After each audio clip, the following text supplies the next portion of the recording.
Hello everyone, welcome. बच्चों, आज की वीडियो में हम क्लास 11th केमिस्ट्री में N+L का नियम पढ़ेंगे। इस N+L के नियम को हम ऊर्जा का नियम भी बोलते हैं।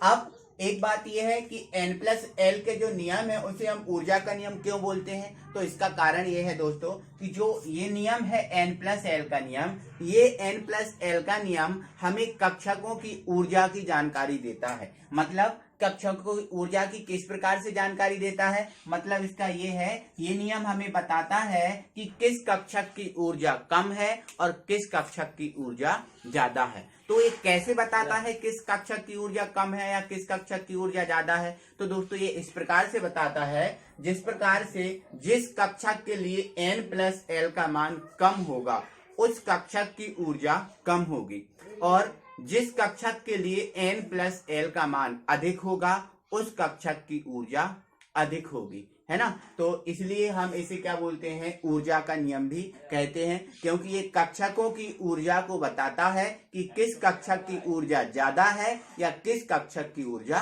कम है। अब एक बात दोस्तों यहाँ पर ये समझने वाली है कि ये N और L क्या है। तो आपको दोस्तों मैंने क्वांटम संख्याओं को पढ़ाया है, 4 क्वांटम संख्याओं को पढ़ाया है। पहली हमारी मुख्य क्वांटम संख्या थी, और मुख्य क्वांटम संख्या को हम किससे व्यक्त करते थे, n से व्यक्त करते थे, ठीक है। दूसरी हमारी थी द्विगंशी क्वांटम संख्या, जिसको हम l से व्यक्त करते थे। तीसरी हमारी थी चुंबकीय क्वांटम संख्या, जिसको हम m से प्रदर्शित करते थे। और हमारी चौथी जो क्वांटम संख्या थी, जो चक्रण क्वांटम संख्या, क्या चक्रण क्वांटम संख्या, जिसको हम s से व्यक्त करते थे। ये चारों क्वांटम संख्याओं को मैंने पढ़ा दिया है। तो दोस्तों ये वेरी इंपॉर्टेंट चीज है, यदि आपने इसको नहीं देखा है तो चैनल की प्लेलिस्ट में या फिर वीडियो के डिस्क्रिप्शन में इस क्वांटम संख्या का आपको लिंक मिल जाएगा, आप उसको देख सकते हैं, ठीक है। तो अब यहाँ समझो दोस्तों, ये जो क्वांटम संख्या है हमें कक्षा की जानकारी देती है, ये जो क्वांटम संख्या है हमें उपकोष की जानकारी देती है कि उपकोष कौन सा है, और ये जो क्वांटम संख्या है हमें कक्षक की जानकारी देती है, ठीक है। और ये जो क्वांटम संख्या है हमें चक्रण की जानकारी देती है कि मतलब इलेक्ट्रॉन का चक्रण क्या है। आपको पता है कक्षाएं 7 होती हैं, 1 से लेकर 7 तक, 1 है ना, 2 3 4 5 6 7, 1 से लेकर 7 तक कक्षाएं होती हैं। उपकोष 4 होते हैं, S P D और F, ठीक है। अब कक्षक, तो दोस्तों जो उपकोष होता है उस उपकोष के कक्षक होते हैं, जैसे S का 1 कक्षक होता है, P के 3 कक्षक होते हैं, D के 5 कक्षक होते हैं, और F के कितने कक्षक होते हैं, F के 7 कक्षक होते हैं। एक कक्षक में 2 इलेक्ट्रॉन होते हैं, एक कक्षक में कितने इलेक्ट्रॉन, 2 इलेक्ट्रॉन होते हैं। इसमें 2 इलेक्ट्रॉन, इसमें 6, इसमें 10 और इसमें 14। अब ये चक्रण किस प्रकार से है, चक्रण क्लॉकवाइज है या एंटी क्लॉकवाइज है, इलेक्ट्रॉन किस प्रकार से घूम रहा है, ये उसकी जानकारी देता है, ठीक है। तो ये रही दोस्तों आपकी क्वांटम संख्या, जिसको मैंने शॉर्ट में आपको समझा दिया है, ठीक है।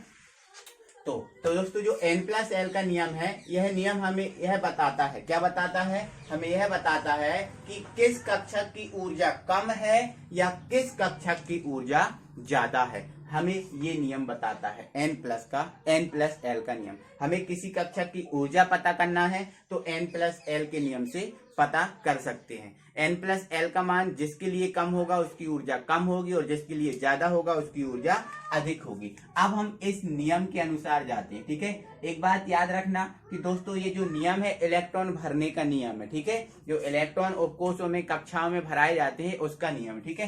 तो इस नियम के अनुसार, ठीक है, इस नियमानुसार, ठीक है। तो इस नियमानुसार देखो मैं आपको यहाँ समझा रहा हूं, उसकी थ्योरी भी बताऊंगा किस टाइप से लिखना है, ठीक है।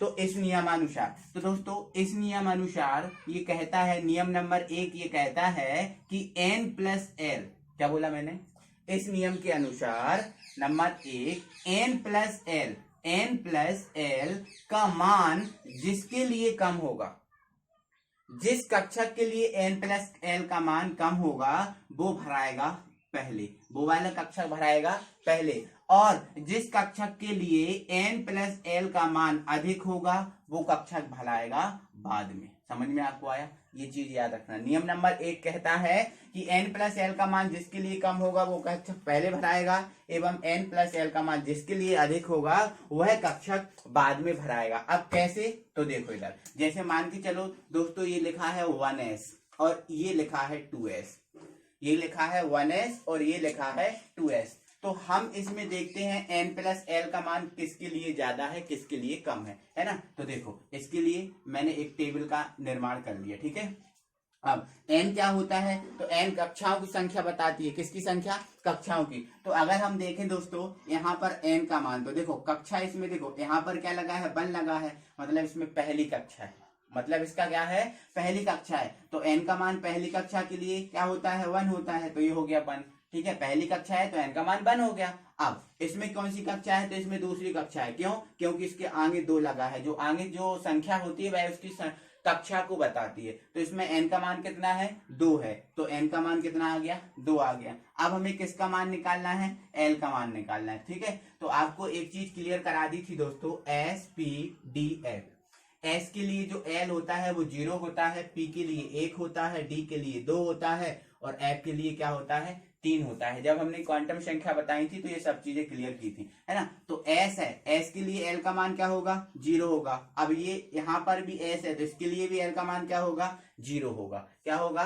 0 होगा। तो हमें क्या निकालना है? n+l निकालना है। तो देखो इधर हम n+l निकालेंगे, है ना। तो देखो n+l मतलब इन दोनों को जोड़ना, 1 और 2 0 को जोड़ेंगे तो क्या आएगा? 1 आएगा। 2 और 0 को जोड़ेंगे तो क्या आएगा? 2 आएगा। तो आप हमें ये बताओ, इस 1s में और इस 2s में n+l का मान किस में अधिक है? तो n+l का मान 2 में, मतलब 2s में अधिक है। किस में अधिक है? 2s में अधिक है, मतलब इसकी ऊर्जा ज्यादा है। इसमें क्या है? n+l का मान कम है, मतलब इसकी ऊर्जा क्या है? कम है। तो ये जो नियम कहता है कि n+l का मान जिसके लिए कम है वो पहले भराएगा, और n+l का मान जिसके लिए अधिक है वो बाद में भराएगा। मतलब 1s और 2s में पहले कौन भराएगा? 1s भराएगा। समझ में आपको आया? एक एग्जांपल और बताता हूं। जैसे आपको ये लिखा है 2s और ये लिखा है 2p, है ना। तो अब इन दोनों में से कौन सा पहले भराएगा? किसकी ऊर्जा कम है? तो इसके लिए आप क्या करोगे? n+l का नियम लगा दोगे, ठीक है। तो यहाँ पर हम लिख दे रहे हैं n, यहाँ पर हम लिख दे रहे हैं l, है ना। तो n का मान इसके लिए कितना हो जाएगा? 2, क्योंकि यहाँ पर क्या लिखा है? 2 लिखा है, ठीक है। तो ये 2 हो गया। इसके लिए भी 2 हो जाएगा। l का मान इसके लिए देखो s है तो l का मान क्या हो जाएगा? 0। अब p है तो l का मान क्या हो जाएगा? 1। अब आप क्या निकालो? n+l, ठीक है। तो 2 और 0 क्या हो जाएगा? 2 हो जाएगा। 2 और 1 कितना हो जाएगा? 3 हो गया। मतलब 2s और 2p में n+l में के मान में सबसे अधिक किसका है? तो 2p का सबसे अधिक है, मतलब इसकी ऊर्जा अधिक है। इसका कम है, मतलब इसकी ऊर्जा कम है। तो 2s और 2p में पहले कौन भराएगा? 2s भराएगा। कौन भराएगा? 2s भराएगा। आई होप कि आपको समझ में आ गया होगा, ठीक है। तो इस नियम में आपको क्या लिखना है दोस्तों? देखो अब नंबर 1 में क्या लिखाना है? नंबर 1, n+l का मान जिस कक्षक के लिए कम होता है वह कक्षक पहले भराया जाता है, एवं n+l का मान जिस कक्षक के लिए अधिक होता है उसका मान उस कक्षक को बाद में भरा जाता है, ठीक है। आपको ये इस पॉइंट में लिख लेना है, जैसे, है ना। तो जैसे करके एक एग्जांपल आप ये लिख सकते हो। देखो इस 2s और 2p में पहले कौन भराया? 2 भरा, मतलब 2s भराएगा। कौन भराएगा? 2s भराएगा। और इन दोनों में कौन भराएगा? पहले 1s भराएगा, ठीक है। चलो 1 सेकेंड में इसकी पूरी थ्योरी देख लो आप। n+l का मान जिस कक्षक के लिए कम होता है पहले उस कक्षक में इलेक्ट्रॉन भरे जाते हैं, एवं जिस कक्षक के लिए n+l का मान अधिक होता है बाद में वह कक्षक भरा जाता है। जो चीज मैंने आपको समझाई एग्जांपल में वो है ये है, ठीक है। अब n+l का मान देखो 2s के लिए कम है और 2p के लिए अधिक है, तो पहले कौन भराएगा? 2s भराएगा। बाद में कौन भराएगा? 2p भराएगा। मतलब 2s की ऊर्जा कम है और 2p की ऊर्जा क्या है? ज्यादा है, ठीक है। अब एक ये चीज इंपॉर्टेंट है कि दोस्तों इस पॉइंट में, मतलब इस नियम के अनुसार जो ऊर्जा का क्रम होता है वो इस टाइप से होता है। पहले 1s भरा जाता है, फिर 2s, फिर 2p, 3s, 3p, 4s, 3d, high pace 4D। मतलब दोस्तों जो जो आबाहु का जो नियम था, उस आबाहु नामक वैज्ञानिक ने जो नियम में इलेक्ट्रॉन भरने का क्रम बताया था, पूरा का पूरा वही क्रम होता है ना। और उन्होंने ही बताया था कि जो इलेक्ट्रॉन है ऊर्जा के क्रम में भराए जाते हैं, मतलब कम ऊर्जा वाला पहले और अधिक ऊर्जा वाला बाद में। तो ये इस प्रकार से ये पूरा जो आपको ये दिख रहा है, पूरा आबाहु के नियम के अनुसार पूरा फिल है ना। तो आपको ये चीज समझ में आ गई होगी। आबाहु के नियम अनुसार इसको पूरा अंत तक इसको लिख सकते हैं, ठीक है। तो ये दोस्तों हमारा पहला पॉइंट हुआ, ठीक है। अब इसके बाद दोस्तों हम इसके सेकंड पॉइंट पर पहुंचते हैं। अब सेकंड पॉइंट क्या कहता है वो देखो। तो दोस्तों इसका जो सेकंड पॉइंट है वो ये कहता है, यदि n+l, अब आपको दोस्तों n+l का मान कभी कम आएगा कभी ज्यादा आएगा, ऐसा चलेगा। लेकिन एक कंडीशन ऐसी भी तो आ सकती है जिसके लिए n+l का मान समान आ जाए, n+l का मान बराबर आ जाए। तो इस स्थिति में क्या करें? तो इस स्थिति में हमें दोस्तों क्या करना है, देखो पहले इसके पॉइंट को बना दे रहा हूं। यदि, यहां पर मैंने यदि कर दिया, यदि n+l का मान समान होता है, n+l का मान समान होता है, तब इसको भी हटा दे रहा हूं, तब उस कक्षक को पहले भरा जाएगा जिस कक्षक के लिए n का मान, किसका मान? n का मान कम होगा, ठीक है।